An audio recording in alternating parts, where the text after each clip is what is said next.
Avis vascular center మన దేశంలోనే the best varicose vein hospital. Hello everyone. Hero Rajendra ప్రసాద్తో 32 సినిమాలు, హీరో చంద్రమోహన్తో 24 సినిమాలు. ఇన్ని సినిమాలు తీసిన ట్రాక్ రికార్డ్ ఒకే ఒక్కరికి ఉంది. ఆయనే దర్శకులు రేలంగి నరసింహారావు గారు. కేవలం రాజేంద్ర ప్రసాద్ అండ్ ఆల్సో చంద్రమోహన్ వీళ్ళిద్దరికే కాకుండా ఎంతోమంది కామెడీ ఆర్టిస్టులకి లైఫ్ ఇచ్చి వాళ్ళతో ఎన్నో సినిమాలు చేసి మనందరినీ అలరించిన రేలంగి నరసింహారావు గారు ఈరోజు మన స్టూడియోలో ఉన్నారు. సార్ నమస్తే. నమస్తే అండి. సార్ 32 సినిమాలు రాజేంద్ర ప్రసాద్. ఆయనది ఒక్క సినిమా చూస్తేనే మేము పక్కపక్క నవ్వుకుంటాము. సో ఆ కామెడీ సినిమాలన్నింటినీ సృష్టించింది మీరు. అయితే ఈరోజు సార్ నా పర్సనల్ ఫేవరెట్ పెళ్ళానికి ప్రేమలేఖ, ప్రియురాలికి శుభలేఖ. ఇందులో అసలు ఏ సినిమాలో అయినా సార్ స్టార్టింగ్లో ఒక హీరోని ఇంట్రడ్యూస్ చేస్తారు, లేదంటే ఒక యాక్షన్ ప్యాక్డ్ సీన్ని, ఒక సిచ్యువేషన్ని హైలైట్ చేస్తారు. కానీ మీరు సినిమా స్టార్ట్ అయిన ఫస్ట్ మినిట్లోనే బ్రహ్మానందం ట్రైన్లో ఊగినట్టు ఇలా ఇలా ఇలా ఇలా ఊగిపోతూ ఉంటాడు సార్. అదొక సెన్సేషన్ సార్ కామెడీలో. ఆ క్యారెక్టర్ ఎలా పుట్టిందో చెప్పండి సార్. ఏమీ లేదండి, ఫస్ట్ పాయింట్ మీకు క్లారిఫై చేయవలసింది, పెళ్ళానికి ప్రేమ లేక ప్రియురాలు శుభలేక. నాకు పెళ్ళామే ఉంది కానీ ప్రియురాలు లేదు. కామెడీతో స్టార్ట్ ఇక్కడ. ఎందుకంటే చాలా మంది అడుగుతారు నన్ను, ఇద్దరు పెళ్ళాలి ముద్దురు పోలీసు అంటారు, మీరు ఎదురింటి మొగుడు పక్కింటి పెళ్ళామంటారు, పెళ్ళానికి ప్రేమ లేక ప్రియురాలు శుభలేక అంటారు. ఏమిటండి ఇది, ఇద్దరు పెళ్ళాల మీద ఇన్ని సినిమాలు తీస్తున్నారు, మీ అనుభవాలా అని అడుగుతారు. అటువంటి అనుభవాలే లేవండి. అటువంటి అనుభవాలు ఉన్న వ్యక్తులకి ఎలా ఉంటుంది అని ఊహిస్తేనే సినిమా అవుతుంది, కామెడీ వస్తుంది అని చెప్పి తీసినటువంటి చిత్రం. ఇకపోతే బ్రహ్మానంద ట్రాక్ అడిగారు మీరు. డైరెక్టర్ అనేవాడికి ఎప్పుడూ కూడానండి, it is a creative job.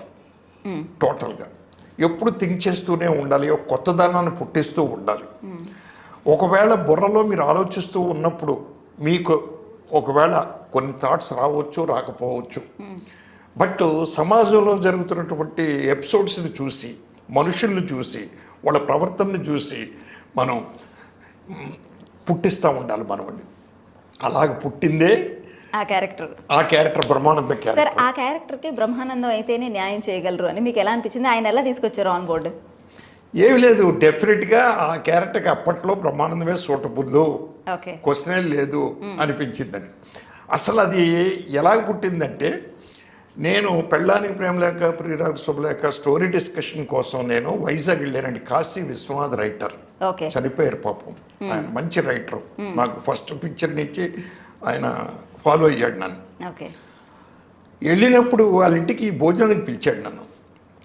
భోజనానికి వెళ్ళాను. వెళ్ళిన తర్వాత రండి అన్నయ్య గారు రెడీ భోజనం అని వాళ్ళ ఆవిడ అంది. కాళ్ళు చేతులు కడుక్కుని వీళ్ళు కూర్చున్నాం. కూర్చున్న తర్వాత ఒక డైనింగ్ టేబుల్ మీద వెండి కంచం పెట్టిందండి తీసుకొచ్చి ఆవిడ. జనరల్గా వెండి కంచం అనేది ఎవరు తింటారంటే నాకు తెలిసి ఆ ఇంటి ఓనర్ తింటాడు అని నా అభిప్రాయం. దాన్ని నేను జరిపి కాశీ గారి ముందు పెట్టాను. అబే కాదండి అన్నయ్య గారు మీకోసమే అది అని చెప్పి పెట్టిందండి. మరి కాశీ గారికి వడ్డిస్తున్నానండి అని చెప్పి నాకు ఆ బిర్యానీ అవి ఇవి తీసుకొచ్చి ఆ ప్లేట్లో వడ్డిస్తుందండి ఆవిడ. ఏమండి ఆయనకు వడ్డించట్లేదు మీ వారికి, నాకు వడ్డిస్తున్నారు మీరు, ఇదేంటిది అసలను అన్న అనేదానికి వడ్డిస్తానండి అన్నారు. వడ్డించేసింది. మీరు స్టార్ట్ చేయండి, నేను స్టార్ట్ చేయండి, ఆయనకు కూడా పెట్టండి అన్నాను. అప్పుడు ఆవిడ లోపలికి వెళ్ళి ఒక క్యారేజీ తీసుకొచ్చిందండి. ఆ క్యారేజీ ఒక అరిటాకు ఉందండి. నేను విచిత్రంగా చూస్తున్నాను. ఆ క్యారేజీ అక్కడ ఓపెన్ చేసి పెట్టి ఆ అట్టాకు తీసి అక్కడ పెట్టింది. కడుక్కున్నాడు ఈయన. ఒక్కొక్క గిన్నె తీసుకున్నాడు. తీసుకుని దాంట్లో వడ్డించుకుంటాడు. ఏంటిది, వచ్చిన గెస్ట్కేమో ఇంట్లో వండి పెడుతున్నారా, ఆయనకేమో హోటల్ నుంచి తిప్పించి పెడుతున్నారు ఫుడ్. హస్బెండ్కి ఇదేం న్యాయం ఇది, అసలు ఈవిడేం పెళ్ళవరా బాబు అనుకున్నాను.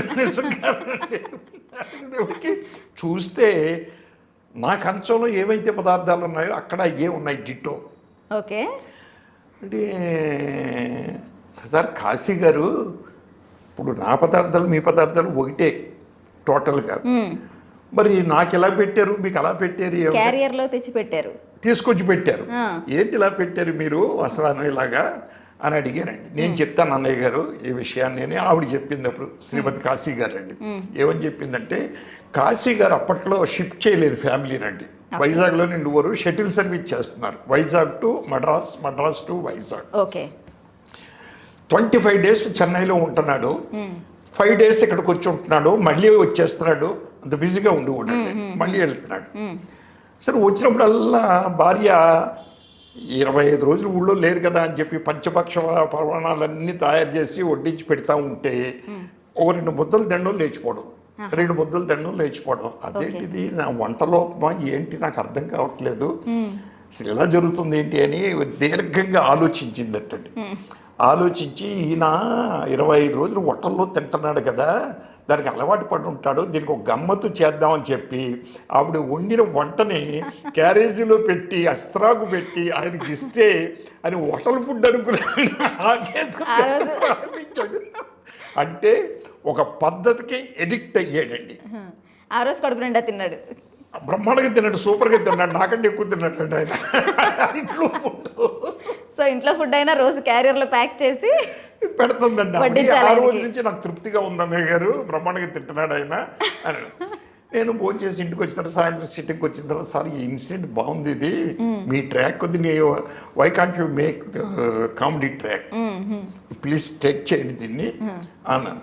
ఆలోచించి అప్పుడు కామెడీ ట్రాక్ చెప్పాడు. ఒక రైల్వే టీసీ ఎప్పుడు కూడా ఊగుతూనే ఉంటాడు, ట్రైన్ వెళ్తూ ఉన్నప్పుడు ఆ టికెట్లు కొట్టాలి, చెయ్యాలి, తప్పదు, ఇలాగా పడుకున్నా ఊగుతూనే ఉంటాడు, భోజనం చేసినా ఊగుతూనే ఉంటాడు.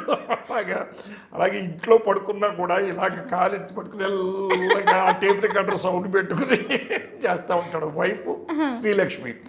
ఆ శ్రీలక్ష్మి వచ్చి ఆఫ్ చేసేస్తే దమ్మని ఆగిపోయి అటు ఇటు చూసి ఎవరు ఆపింది అంటాడు. నిద్రలో కూడా కలవరతలు ఎలాగుంటాయంటే ఆయన యాస్టేజ్ పడుకుని భర్తలు లేవయ్యా, లేవు కలవరపాట్లు పక్కన శ్రీలక్ష్మి పడుకుని ఉంటుందండి, లేవు పైన ఎక్కండి, కావాలంటే అప్పర్ బెత్త ఎక్కండి, ఆ పైన అంటాడు. లేక అక్కడ కొడుతుంది శ్రీలక్ష్మి, బుద్ధించాలి లేదా అలవాటు. ఇది కాశీ విశ్వనాథ్ గారి క్యారెక్టర్ నుంచి పుట్టిన క్యారెక్టర్ ఇది. ఎంత అప్లాజ్ వచ్చిందంటే బ్రహ్మానందం గారు కూడా చాలా అసలు ఎంజాయ్ చేస్తూ ఆ క్యారెక్టర్ చేశాడండి. మా సినిమాకి లైఫ్ అయిందండి అది. టు బి ఫ్రాంక్ చెప్పాలంటే ఒక 40% స్కోర్ చేసిందండి అది. సో ప్రతి డైరెక్టరు థింక్ చేయవలసింది ఏంటంటే ఎప్పుడు అబ్జర్వేషన్ అనేది చాలా ఇంపార్టెంట్ అండి డైరెక్టర్కి. సొసైటీలో ఏం జరుగుతుంది, ఏ ఇన్సిడెంట్లు జరుగుతున్నాయి, ఏ ఫ్యామిలీలో ఏం జరుగుతున్నాయి, ఒక మనిషి ఎలా ప్రవర్తిస్తున్నాడు, ఆడి మేనరిజమ్స్ ఏంటి, ఇలాగా అన్ని స్టడీ చేయవలసిన బాధ్యత దర్శకుడికి రైటర్కి ఉంది అని నా అభిప్రాయం అండి. అప్పుడే మీకు మంచి క్యారెక్టర్స్ కూడా పుడతాయండి. అలా పుట్టిన క్యారెక్టరే బ్రహ్మానందం క్యారెక్టర్ అండి.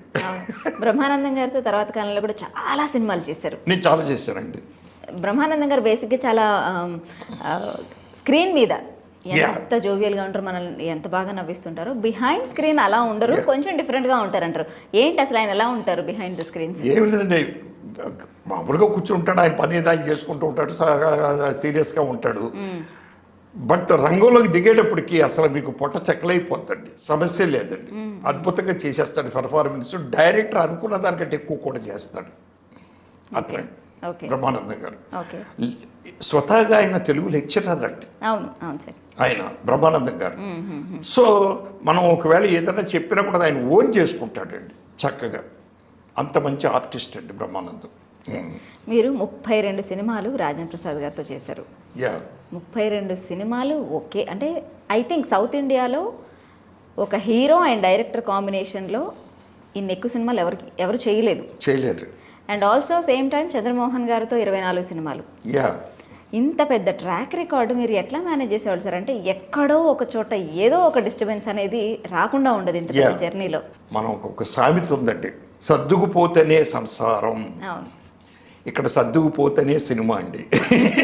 మా కొటేషన్లో ఇప్పుడు రాజేంద్ర ప్రసాద్ గారు నేను సపోజ్ ఈ వేపు పచ్చళ్ళలాగే మాకు చేదు అనుభవాలు కూడా అక్కడక్కడ ఉన్నా కూడా మేము సర్దుకుపోయేవాళ్ళం. అయినా అతనికి నా మీద అతనికి ఎంత ప్రేమ ఉంది అనేదానికి ఒక చిన్న ఇన్సిడెంట్ మీకు చెప్తాను నేనండి. మన కన్నయ్య కిట్టయ్య అనే సినిమా షూటింగ్కి ఊటీ వెళ్ళాం. ఊటీ షూటింగ్ జరుగుతూ ఉన్నప్పుడు అక్కడ ఏదో చిన్న భేదాభిప్రాయం వచ్చింది మా ఇద్దరికి. ఎవరికి? నాకును రాజేంద్ర ప్రసాద్ గారికి. పగలు షూటింగ్ చేసాం, వచ్చాం. షూటింగ్ ఆగదండి ఎప్పుడు కూడా మా ఇద్దరి వల్ల. మా ఇద్దరి వల్ల ఏనాడు ఏ ప్రొడ్యూసర్కి ఇంతవరకు షూటింగ్ ఆగలేదు. అతని వల్ల కానీ నా వల్ల కానండి, ప్రసాద్ గారి వల్ల కానీ నా వల్ల కానీ ఆగలేదు. వచ్చామండి. వచ్చి నేను రూమ్లో కూర్చున్నాను. నెక్స్ట్ డే డ్యాన్స్ మాస్టర్తో కూర్చుని నేను ఏం చేద్దాం, ఎట్లా చేద్దాం, ఏ లొకేషన్లో చేద్దామని నేను శ్రీను మాస్టర్ గారండి ఆయనతో డిస్కస్ చేస్తూ ఉన్నాను. నేను చేస్తూ ఉండగా, శ్రీను మాస్టర్ గారు కాదు, వేరే డాన్స్ మాస్టర్ అండి, చేస్తూ ఉండగా ప్రొడ్యూసర్ గారు వచ్చారండి. ఎవరండి? గంగుల ప్రభాకర్ రెడ్డి గారు. మీకు ఐడియా ఉంటుంది, ప్రతాపరెడ్డి గారు తమ్ముడు. ప్రతాపరెడ్డి గారు అని ఎమ్మెల్యే గారు అప్పట్లో.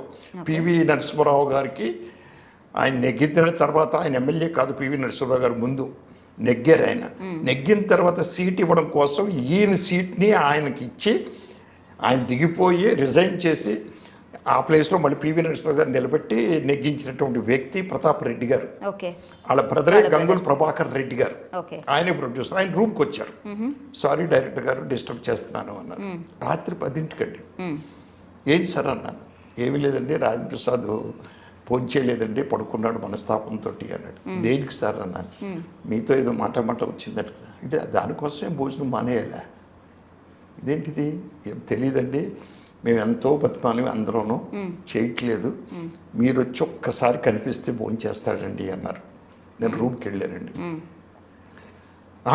రండి డైరెక్టర్ గారు. ఏంటి పొద్దున దాని గురించి? రేపు వర్క్ గురించి. అది రేపు వర్క్ గురించి కాదు, ప్రస్తుతం వర్క్ గురించి అన్నాను నేను. ఏంటంటే ప్రస్తుతం వర్క్ గురించి? భోజనం చేయలేదట, ఆకలి లేదు సార్ అని. నా మీద ఉంటే చెప్పండి, మీకు ఆకలి లేదా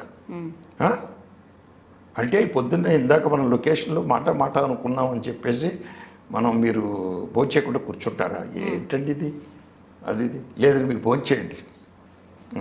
సరే నేను భోజనం చేస్తాను, మీరు భోజనం చేశారా? చేశాను అన్నాను నేను. లేదు, నా మీద ఉంటేయండి అన్నాడు. నేను చేయలేదండి. నాకు తెలుసు మీరు చేయరు. రెండు కూర్చోడానికి ఇద్దరం కలిసి భోజనం చేసామండి. అది మీ ఫ్రెండ్షిప్? అదండి మా ఇద్దరు ఫ్రెండ్షిప్. ఓ భార్యాభర్తల అనుబంధం అండి మా ఇద్దరి మధ్యన ఉన్నది. మేమిద్దరం అన్ని సినిమాలు చేసామంటే ఆయన భార్యను ఆయన వదిలేసాడు, నా భార్యను నేను వదిలేసి దేశమే తిరిగేవాడు మీ ఇద్దరం కలిసి. సార్ భార్యలను వదిలేశారు సరే, ఆన్ ద సెట్స్ నాకు అంటే భార్యలను వదిలేశారు కాబట్టి ఇంకో సడన్గా ఒక టాపిక్ గుర్తొచ్చింది. హీరోయిన్స్. ఇప్పుడు మనం డిస్కస్ చేసే సినిమాలో పెళ్ళానికి ప్రేమ లేక, హీరోయిన్ అండి. ఇద్దరు హీరోయిన్స్. శృతి ఒకతేనే, ముచ్చర్ల రెండు చెల్లులండి, వైదేహి ఏదో ఉందండి అమ్మాయి పేరు. ఓకే. సో ఇద్దరు ఉన్నారు. సో ఒక అమ్మాయి, కొత్త అమ్మాయి అదే సినిమాలో తెరంగేట్రం చేసింది. అదే సెకండ్ అమ్మాయి అండి. సెకండ్ అమ్మాయి. ముచ్చర్ల రెండు చెల్లులు. ఈ రోజుల్లో సినిమాల్లో ఒక హీరోయిన్ని సినిమాలోకి తీసుకోవాలి అనుకుంటే అందులో చాలా వరకు హీరో ప్రమేయం ఉంటోంది అనేది ఇప్పుడున్న టాక్. అవునండి. ఆ రోజుల్లో ఎలా ఉండేది సార్? ఆ రోజుల్లో అంతా డైరెక్టర్ ప్రొడ్యూసర్ కూర్చొని డిసైడ్ చేసేవాళ్ళు అండి. ఓకే. అసలు స్పాట్కి వచ్చే వరకు కూడా వాళ్ళకి తెలిసేది కాదు. అలా ఉండేదండి. ఏదైనా పెద్ద హీరోని అయితే చెప్పేవాళ్ళు, ఇలాగండి ఇది కొత్త అమ్మాయిని పరిచయం, లేదంటే కొత్త అమ్మాయిని పరిచయం చేస్తుంటే అలాగే ఓకే అని ఉండేదండి అప్పట్లో. ఇప్పుడు మరి సిస్టమ్ మారిందేమో తెలియదండి నాకు. నాకైతే నా సినిమాల వరకు అలా లేదండి. నా సినిమాల వరకు మేమే సెలెక్ట్ చేసేస్తామండి, ప్రొడ్యూసర్ డైరెక్టర్. అంటే నా అన్ని బడ్జెట్ సినిమాలు, లో బడ్జెట్ సినిమాలు, చిన్న సినిమాలు కాబట్టి. బట్ పెద్ద హీరోలు పిక్చర్లు వచ్చేటప్పటికండి చేయవలసిన అవసరం ఉంది, హీరోకి చెప్పవలసిన అవసరం ఉంది. ఎందుకంటే వాళ్ళకంటే ఒక మార్కెట్ వాల్యూ ఉందండి. వాళ్ళ మీదే ఫైనాన్స్ వస్తుంది మనకండి. వాళ్ళ మీదే మా డిస్ట్రిబ్యూటర్లు కానీ ఎగ్జిబిటర్లు కానీ వస్తారు వాళ్ళ పేరు మీద. కాబట్టి ప్రతి పాయింట్ వాళ్ళు చెప్పవలసిన అవసరం ఉందని నా అభిప్రాయం అండి. పెళ్ళానికి ప్రేమ లేక, ఈ ప్రియురాలికి శుభలేఖ సినిమా అప్పట్లో ఎంత బడ్జెట్లో తీశారు సార్? అప్పట్లో నా ఉద్దేశం ఒక 50 లక్షలు 60 లక్షలు అయి ఉంటుందండి. అయిపోయింది. సో అప్పుడు ఎంత ప్రాఫిట్స్ వచ్చాయి సార్? బ్రహ్మాండమైన ప్రాఫిట్స్ వచ్చినాయండి. అవునా? ప్రొడ్యూసర్ కండి, ఒడ్డే రమేష్ గారు పెద్ద ప్రొడ్యూసర్ అందులో రండి, పెద్ద ప్రొడ్యూసర్. ఎంతకాలం నడిచింది సార్? ఎంతకాలం థియేటర్స్లో ఎంతకాలం నడిచింది? 100 days అయింది కదండి సినిమా. Cinema 100 days ఆడిందండి. ఈ రోజుల్లో అంటే ప్రీ రిలీజ్ ఈవెంట్స్ ఉంటున్నాయి, ఆడియో ఫంక్షన్స్ ఉంటున్నాయి, రిలీజ్ అయిన తర్వాత మళ్ళీ సక్సెస్ మీట్స్ ఉంటున్నాయి, ఇలా ఉండేవి. ఆ రోజుల్లో ఎట్లా ఉండేవి సార్ అసలు? అట్లాగే ఇవన్నీ లేవండి అప్పుడు. యాస్టేజ్ పిక్చర్ బిగినింగ్లో మేము ప్రెస్ మీట్ పెట్టేవాళ్ళం అండి. ఓకే.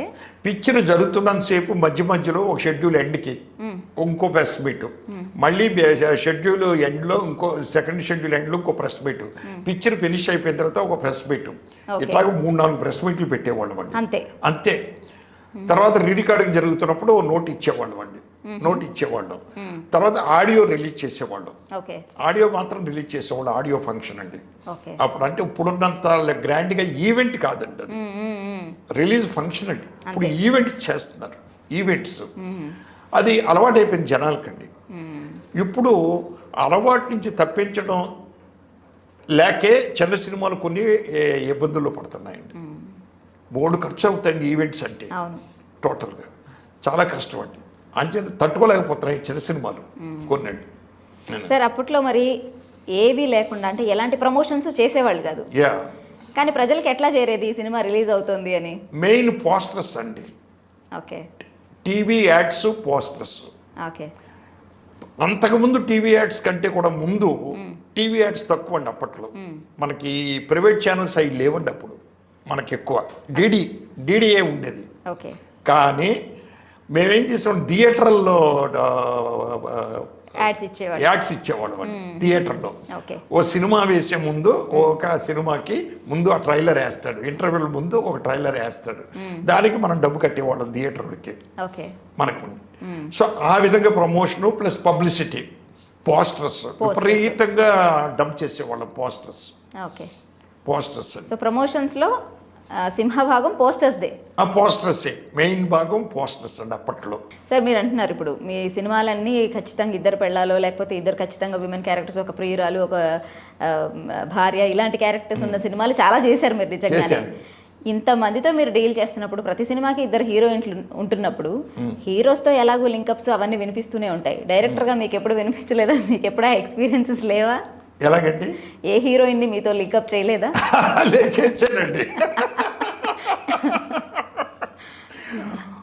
నేను అశ్విని చాలా ఎక్కువ సినిమాలు చేశాను అప్పట్లో. చేసి ఒక మ్యాగజైన్లో రాసేసారండి. ఏమని రాశారంటే, మద్రాసులో ఏఆర్ గార్డెన్ అని ఉండేదండి.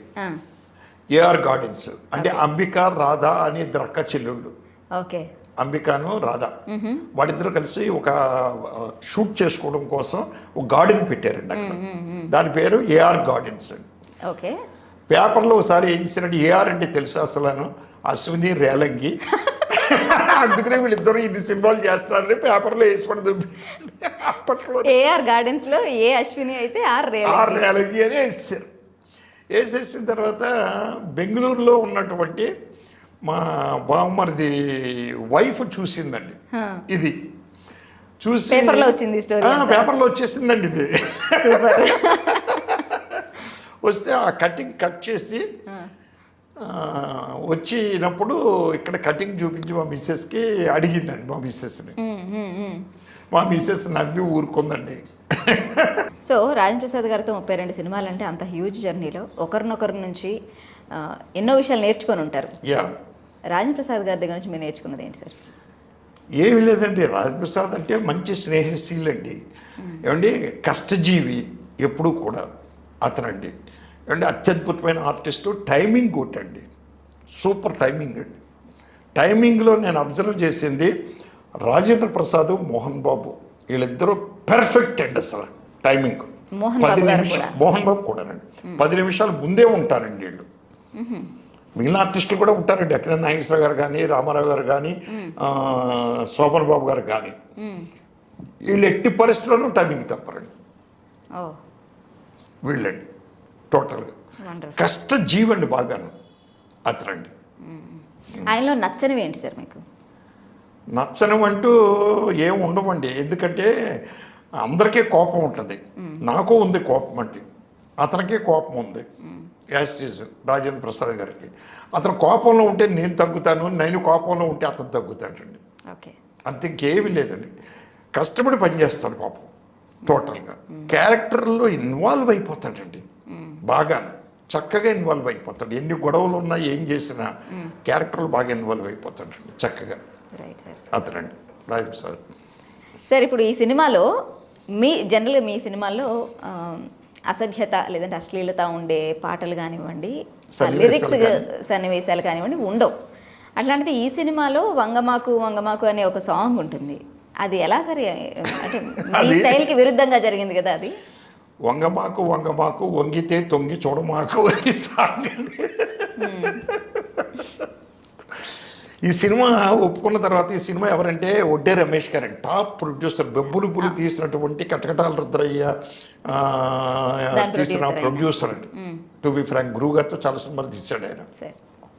నన్ను పిలిచి సినిమా చేయమన్నాడు, ఓకే అన్నాను. కానీ ఒక కండిషన్ అయ్యా అన్నాడు. ఏంటి సార్ అన్నాను. ఏమీ లేదు, మ్యూజిక్ నేను చేయించుకుంటాను, నువ్వు ఇంటర్ఫియర్ అవ్వద్దు, నువ్వు ఉండు, నువ్వు కూర్చో, నీ అభిప్రాయాన్ని చెప్పు, బట్ నాకు కావాల్సిన విధంగానే చేయించుకుంటాను అన్నాడు. ఓకే సార్ అన్నాను నేను. అన్న తర్వాత మ్యూజిక్ సిటీకి వెళ్ళాం. వేటూరు గారిని పిలిచారు. పిలిచిన తర్వాత సెకండ్ హీరోయిన్ క్యారెక్టర్ వచ్చి అదే ఇప్పుడు మన ఈ అమ్మాయి ముచ్చెర్ల అరుణ చెల్లులు, సిస్టర్ అండి, వైదేహి అనుకుంటాను అమ్మాయి పేరు ఏదో ఉంది. ఆ అమ్మాయి మీద ఈ రాజేంద్ర ప్రసాద్ మీద ఒక సాంగ్ వేటూరు గారి చేత ఒక సాంగ్ రాయించుకున్నాడు ఆయన. వినవయ్య నరసింహరావు అన్నాడు. విన్నాను, నేను చెవులు మూసుకున్నానండి. వంగమాకు వంగమాకు వంగితే తొంగి చూడమాకు అని ఆ అమ్మాయి పాడుతుంది. ఏంటి సార్ ఇది అసలు, ఇలాంటి పాటలు నా సినిమాలో ఉండవు సార్, అది ఇది అన్నాను. ఉండవు కదా, అందుకనే అన్నాను సాంగ్స్ వరకు నాకు వదిలేయి, ఇది ఒడ్డే రమేష్ సినిమా, నరసింహరావు కాదు. ఒడ్డే రమేష్ పేరు చూస్తారు, ఒడ్డే రమేష్ టేస్ట్కి సినిమా లేకపోతే చూడరా యజాను. ఆ పాట అలా వచ్చిందనమాట, ఆ పాట అలా పుట్టిందండి. అదండి. అలాగే ఈ సినిమాలో వసుదేవుడు గాడిద కాళ్ళు పట్టుకునే ఒక పోస్టర్ ఆర్ పిక్చర్ మీరు ఆ షూటింగ్ స్పాట్లో పెట్టించారు. గోడకే ఫోటో పెట్టానండి. ఎందుకంటే అండి రాజేంద్ర ప్రసాద్కి ఈ అమ్మాయికి మాట్లాడితే పోట్లాట వస్తూ ఉంటుంది. ఓకే. రాజేంద్ర ప్రసాద్ సెట్లోకి రాగానే చూసి ఇల్లంతా చూసి బ్రహ్మాండంగా ఇల్లు సెలెక్ట్ చేశారు వైజాగ్లోను. మంచి బీచ్ ఒడ్డున సూపర్గా ఉంది, మంచి గాలి వెళ్తురు కూడా బాగుంది షూటింగ్ చేయడానికి, ప్లస్ విజువల్గా కూడా చాలా బాగుంది. అది ఇది అని బెడ్రూమ్లో చూసి అలా షాక్ అయ్యాడు. బెడ్రూమ్లో వాళ్ళ బెడ్ దగ్గరే ఎదురుగుండా వసుదేవుడు గాడిద కాళ్ళు పట్టుకున్న బెడ్రూమ్లో పెట్టానండి. పెట్టేదానికి ఇదేంటి డైరెక్టర్ గారు వసుదేవుడు గాడిద కాళ్ళు పట్టుకున్న ఫోటో పెట్టారు అన్నాడు. ఏమీ లేదు, ఈ సినిమాలో కొన్ని సంఘటనలు జరుగుతాయి. ఆ సంఘటన జరిగినప్పుడల్లా కూడా మీకు భార్యతోటి పోట్లాట వస్తుంది. ఆ వసుదేవుడిని చూసి ఇన్స్పిరేషన్ తెచ్చుకుని కాళ్ళు పట్టుకోవాలి, అప్పుడు కానీ సంసారం సర్దుబాటు కాదు. సో మీరు సింబాలిక్ గానే పెట్టారు. సింబాలిక్ గానే పెట్టామండి, సింబాలిక్ గా పెట్టాం. అందరికి పక్కన హీరోయిన్ ఉందండి ఆ రోజు. అంటే నేను గాడిదినా శృతి అడిగిందండి, నేను గాడిదినా అని. అమ్మ మీరు గాడిదని కాదు, గాడిద చేసే చాకరీ అంత చాకరీ మీరు చేస్తున్నారు కాబట్టి మిమ్మల్ని కాళ్ళు పట్టుకోవడంలో తప్పు లేదని ప్రసాద్ గారికి చెప్తున్నాను నేను. మీరు ఒక్క నిమిషం పక్కన టాపిక్ మీరు కాదు, ఇప్పుడు టాపిక్ మీరు కాదు ఏంది అని చెప్పాను.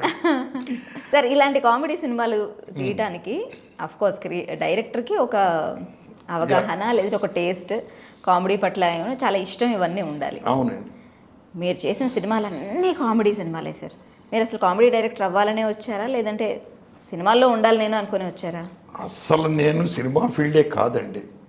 నేను అసలు సినిమా ఫీల్డ్కి రావాలని ఏనాడూ లేదండి. నేను Kota Ramakrishna roommates, bench mates, classmates. మా రామకృష్ణ ఏమో ఎప్పుడు సినిమా ఫీల్డ్కి వెళ్ళిపోవాలని తాపత్రయంలో అతను ఉండేవాడు. నాటకాలు వేసేవాడు, అవి చేసేవాడు, ఈ చేసేవాడు, మోన్ యాక్షన్ చేసేవాడు, లేకపోతే నాటకాలు వేసేవాడు, ఇవన్నీ చేసేవాడు.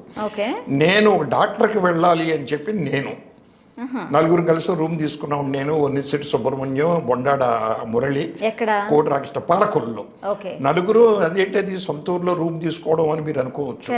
కాదండి, నలుగురి ఉమ్మడి కుటుంబాలు, చదువుకోవడం కుదరదండి. మేము అందరం హైయర్ ఎడ్యుకేషన్కి వెళ్ళాలని మేము ముగ్గురు ఇచ్చారు.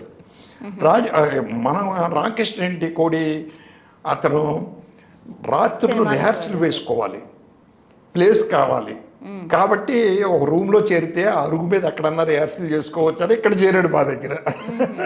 సో మీ అందరి కుటుంబాలు పాలకొల్లులోనే ఉన్నా కూడా మిమ్మల్ని రూమ్లో ఉండనిచ్చారు ఆ రోజుల్లో? ఉండనిచ్చారండి రూమ్లు. అందరూ రండి, ఒక రూమ్ తీసుకునేవాళ్ళం, నలుగురు కలిసి తను వేసుకునేవాళ్ళం. కోట రామకృష్ణ రోజు రాత్రులు అరుగు మీద రిహార్సల్ పెట్టేవాడండి. మేము తిట్టేవాళ్ళం, బుద్ధి జ్ఞానం లేదేంటయ్యా, చంపేస్తున్నాం, మేము హైయర్ ఎడ్యుకేషన్కి వెళ్ళాలి. మా నాన్నగారు డాక్టర్ అండి, నన్ను డాక్టర్ని చేయాలని. కానీ నాకు మెరిట్ మార్క్స్ రాలేదండి. కోట రామకృష్ణ సినిమా ఫీల్డ్కి వెళ్ళాలని తాపత్రయం అండి. అతనికంటే ముందు నేను వచ్చేసాను సినిమా ఫీల్డ్కి అండి. ఎలాగా సినిమా ఫీల్డ్కి ఎలా వచ్చారంటే అండి, ఎంబీబీఎస్కి సీటుకి మ్యాక్సిమం మార్కుల కోసం ట్రై చేశానండి. చేస్తే రాలేదు. సైన్స్లో నాకు 86% వచ్చింది. ఇంగ్లీషు తెలుగు దెబ్బతిందండి, ఫెయిల్ అయ్యాను. మళ్ళీ నాన్నగారు మళ్ళీ చదివించారు, నన్ను మళ్ళీ అదే సేమ్ క్లాస్లో పియూసి చదివించారు. ప్రీ యూనివర్సిటీ కోర్స్ అనండి చేసాం. అప్పుడు అత్యద్భుతమైన మార్కులు వచ్చినాయండి, దగ్గర 90 దాకా వచ్చినాయండి. సో సీట్ కన్ఫర్మ్డ్ అనుకున్నామండి. ఆ ఏడాది గవర్నమెంట్ ఎంట్రన్స్ ఎగ్జామ్ పెట్టిందండి, మెడికల్ ఎంట్రన్స్ ఎగ్జామ్. దాన్ని ఇప్పుడు ఎంసెట్లో అంటున్నారు, దాన్ని ఇప్పుడు పేర్లు మార్చారు. Entrance exam. అమ్మ ఎంతకాలం చదివాము, మళ్ళీ ఎంట్రన్స్ ఎగ్జామినేషన్ చదవాలరా బాబో అని వెక్స్ అయిపోయి అయినా చదివి వెళ్ళాను. మార్కులు రాలేదండి, దాంట్లో ఖాళీగా కూర్చున్నాను. ఇంకా నాన్నగారు నన్ను ఖాళీగా కూర్చోవడం చూసి భరించలేక, నాన్నగారికి నాటక రంగం మీద మక్కువ ఎక్కువ అండి. కళాకారులన్నా చేసిన ఆయనకి బాగా ఆసక్తి ఎక్కువ. మా డిస్పెన్సరీని, హాస్పిటల్ని రాత్రులు కళాకారులు రిహార్సల్కి ఇవ్వడం, చేయడం ఎన్ని చేసేవారు నాన్నగారు. సో ఆ ఇంట్రెస్ట్ మీద ఆయన సినిమా ఫీల్డ్కి తీసుకొచ్చారు. కెమెరా డిపార్ట్మెంట్లో జాయిన్ చేద్దామని. ఓహో, మిమ్మల్ని మీ ఫాదరే తీసుకొచ్చారు? మా ఫాదరే తీసుకొచ్చారు సినిమా ఫీల్డ్కి అండి. తీసుకొచ్చిన తర్వాత నేను మిద్దె జగన్నాథరావు గారని ఎస్విఎస్ ఫిల్మ్స్ అండి, నిండు మనసులు, నిండు దంపతులు, నిండు హృదయాలు, ఇలాంటి అత్యద్భుతమైన సినిమాలు చేసిన అత్యద్భుతమైనటువంటి సంస్థ అండి. మా డాక్టర్ కృష్ణాజీ గారని వాళ్ళ మేనమామ అండి, ఆయన ద్వారా ఇక్కడికి వచ్చాం. వస్తే ఆయనేమో ఎందుకంటే సినిమా ఫీల్డ్ అది ఇది అని కూర్చోబెట్టి క్లాస్ పీకేట్ అండి మా నాన్నగారిని నన్ను. ఎందుకంటే మీరు మంచి చదువురు కూడా. ఎందుకంటే నన్ను మార్కులు వచ్చినాయి చక్కగాను, ఒక్కోసారి దురదృష్టం సీట్ రాకపోవచ్చు, బట్ వెళ్ళండి, మళ్ళీ ప్రయత్నం చేయండి. లేదంటే మా ఊడు వెక్స్ అయిపోయాడు, చేయను అంటున్నాడు. అయితే ఓకే, ఓ పని చేయండి, నేను ఈ సినిమా అయిపోయింది, నెక్స్ట్ సినిమాకి నేను మీ ఊడిని కెమెరా అసిస్టెంట్గా పెట్టుకుంటాను అన్నారు. ఎలాగా మద్రాసు వచ్చాం కదా అని చెప్పి, చెన్నై వచ్చాం కదా అని చెప్పి, మేము అప్పట్లో గురువు గారిని, దాసరి నారాయణరావు గారిని, అప్పటికి డైరెక్టర్ అవ్వలేదని డైలాగ్ రాస్తున్నారు, ఆయన్ని, పినిశెట్టి శ్రీరామూర్తి గారిని, కేతా గారు పబ్లిసిటీ ఆర్టిస్ట్ అండి ఎన్టీఆర్ సంస్థకి, ఆయన్ని, వంగ అప్పారావు గారిని ఒక ఆర్టిస్ట్ అండి, ఆయన్ని, కోళ్ళ సత్యం గారిని ఒక ఆర్టిస్ట్ అండి, ఆయన్ని వీళ్ళందరినీ కలిసాం. గురువు గారు సలహా ఇచ్చాడు, ఏమనంటే ఎందుకంటే డైరెక్షన్ డిపార్ట్మెంట్లో జాయిన్ చేయండి, కెమెరా డిపార్ట్మెంట్లో ఎందుకు, నేను కూడా త్వరలో డైరెక్టర్ అవుతాను ఇలాగా అని చెప్పారు. అప్పుడు మహమ్మద్ బిన్ తొగ్లక్ అనే సినిమాకి నన్ను అప్రెంటిస్గా జాయిన్ చేశారండి. 1971 14th అక్టోబర్ అండి ఆ సినిమాకి. అక్కడ గురువు గారు డైలాగ్ రైటర్ అండి, దానికి దాసర్ గారు, దానికి బివి ప్రసాద్ గారు అని డైరెక్టర్ అండి. నీడలేని ఆనది, మట్టిలో మాణిక్యం, ఈ సినిమాలు తీసిన డైరెక్టర్ అండి ఆయన చనిపోయారు లేరండి. దాని తర్వాత మళ్ళీ కేఎస్ఆర్ దాస్ గారు, కేఎస్ఆర్ దాస్ గారి దగ్గర 1 year పనిచేసినప్పటికీ గురువు గారు డైరెక్టర్ అయిపోయారు. తర్వాత గురువు గారి దగ్గరికి వచ్చి ఇంకా అక్కడి నుంచి ఎక్కువ చదవలేదండి, వెనక్కి తిరిగే చూడలేదు, ఇంకా డైరెక్టర్ని అయిపోయానండి. గురువుగారి దగ్గర పనిచేసేటప్పుడు కూడా అందరూ నన్ను సెట్లో అనేవారండి, వీడు సీరియస్గా ఉంటాడు రా బాబు, రేపు పొద్దున సినిమాలు తీస్తే సీరియస్ సినిమాలు తీస్తాడు, ప్యాథటిక్ సినిమాలు తీస్తాడు, ఈడేంట్రా బాబు అనేవారండి నన్ను. దానికి కంప్లీట్ ఆపోజిట్లో జరిగింది. అయితే కంప్లీట్ ఆపోజిట్లో జరిగిందండి. కానీ మీరు కామెడీ డైరెక్టర్ అవ్వాలని ఎప్పుడు అనుకోలేదు? నేను అసలు డైరెక్టర్ని అవ్వాలని అనుకోలేదు, కామెడీ డైరెక్టర్ అవ్వాలని అనుకోలేదు. మరి ఎలా ఈ ముద్ర పడింది మీ మీద?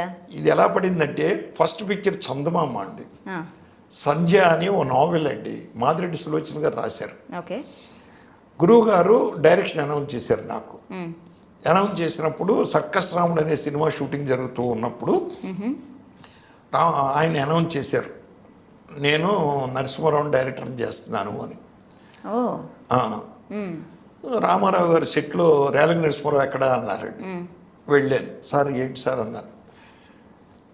గురువుకి శిష్యుడు, శిష్యుడికి గురువు పంగనామాలు పెట్టే రోజుల్లో మీ గురువు మీకు అవకాశం ఇస్తున్నాడు, ఓకే మీరు ఆయన పేరు జీవితాంతం నిలబెట్టండి అన్నాడండి. అలాగే సార్, తప్పకుండా సార్, మీ ఆశీస్సులు ఎప్పుడు ఉండాలి సార్ అన్నాను. అయిపోయింది. ఆ సినిమా స్టార్ట్ చేసేవాడిని. సీరియస్ సినిమా అండి. మురళీమోహన్ గారు, మోహన్ బాబు గారు, సరిత, పటాపటి జయలక్ష్మి, నిర్మలమ్మ, ఇట్లాగ మొత్తం చాలామంది అండి దాంట్లో ఉన్నారు.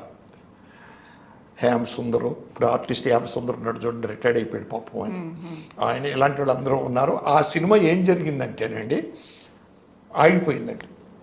సినిమా జరిగిపోయి ఫస్ట్ కాపీ వచ్చి రిలీజ్ ఆగిందండి. ఓకే. సర్కస్ రాముడు ప్రొడ్యూసరే, కోవై చెల్లియన్ గారు. సర్కస్ రాముడు అయిపోయిన తర్వాత సినిమా చేయమని గురువుగారి దగ్గరికి వస్తే, గురువు గారు నేను ఖాళీ లేను, నా శిష్యుడు నరసింహారావు చేస్తాడు, నేను అన్నీ చూసి పెడతాను, మీకు బిజినెస్ సినిమా రిలీజ్ అవుతాను అని చెప్పి నరసింహారావుని పెట్టుకోండి అంటే పెట్టుకున్నారండి. ఓకే. పెట్టుకున్న తర్వాత పూర్ణ డిస్ట్రిబ్యూటర్స్కి మా ప్రొడ్యూసర్ గారికి గొడవలు వచ్చినాయండి. ఆ గొడవల్లో ఆయన ఆపేశాడు. ప్రెస్టేజ్కి వెళ్ళి ఆయన యాస్టేజ్, ఎందుకంటే హౌసింగ్ బోర్డు చైర్మన్ అండి ఆయన అక్కడ అన్నాడీఎంకే పార్టీలో, కోవై చెల్లియన్ గారు. అది ఆగిపోయింది. అలాగా ఎప్పుడైతే ఆగిపోయిందో నేను డిసప్పాయింట్ అయ్యానండి. గురువు గారు నరసింహారావు డిసప్పాయింట్ అవుతున్నాడు, నో డిప్రెషన్కి వెళ్ళకూడదని నన్ను ఎంగేజ్ చేసి ఆ షూటింగ్కి ఈ షూటింగ్కి తీసుకెళ్ళి పోడండి ఆయన నన్ను. తర్వాత ఎన్టీ రామారావు గారి బావమరిది రుక్మాంగదరావు గారు ఏమో బావమరిది అండి, ఆయన బావమరిది రాంబాబు గారు. ఆయన వచ్చి గురువు గారిని సినిమా చేసి పెట్టమని అడిగాడు రామారావు గారి రికమెండేషన్లో. రామారావు గారు చెప్పారు గురువు గారు, సార్ నేను చాలా బిజీగా ఉన్నాను, నేను చేయలేను, నేను కావాలంటే నరసింహారావుని పెట్టుకోండి. ఓకే. ఆ సినిమాయే నేను మా ఆవిడ రిలీజ్ అయిన మొట్టమొదటి కామెడీ సినిమా చంద్రమోహన్ గారితో రిలీజ్ అయింది, ప్రభుతో రిలీజ్ అయింది సినిమా అదండి, కామెడీ సినిమా. అదే బ్యానర్లో 100 days ఆడిందండి. అది అయిన తర్వాత రెండో సినిమా ఇల్లంతా సర్దడి, మూడో సినిమా అదే బ్యానర్లో, రెండో సినిమా ఏమండో శ్రీమంత్ గారండి. మొత్తం వరుసగా కామెడీ సినిమాలు, అన్ని కామెడీ సినిమా. ఇల్లంతా సర్దడి, నేను మా ఆవిడ పొడిగొంట పారసారదని ఒక ఆయన లెక్చరర్ ఇచ్చాడు కదా, ఏమండో శ్రీమంత్ గారు నాదండి, ఇల్లంతా సర్దడి మా అసిస్టెంట్ డైరెక్టర్ కదా. ఈ 3 హిట్ అయ్యి నాకు కామెడీ ముద్ర పడిపోయిందండి. 4వ సినిమాగా చందమామ రిలీజ్ అయింది. ఓకే. అక్కడి నుంచి ఇంకా అందరూ నా దుకాణానికి కామెడీ సినిమాలే కావాలని వచ్చారండి. ఫస్ట్ 3 సినిమాలు కామెడీ అయ్యి అవన్నీ హిట్ అయినాయి అంటే ఇంకేముంది సార్, ఇంకేముందండి, పడిపోయింది. అంటే demand and supply. Right sir. అదండి. ఈ మధ్యలో ఎక్కడ ఎక్స్పెరిమెంట్ చేయలేదా సార్, మీరు చేయాలనిపించలేదా? చేయలేదండి, ఇంకా నేను బయటికి వెళ్ళలేదు ఎక్కడికేనండి. అంటే సినిమా ఫీల్డ్ ఒకటి ఉందండి, సినిమా బ్లాక్ అయిపోయినా రిలీజ్ కాకుండా, రెండోది సినిమా ఫ్లాప్ అయినా ఏ ప్రొడ్యూసర్ గమ్ముండి రారండి. బికాస్ తప్పు వాళ్ళది కాదు, కమర్షియల్ మీడియా అండి ఇది. డిస్ట్రిబ్యూటర్ కానీ ఎగ్జిబిటర్ కానీ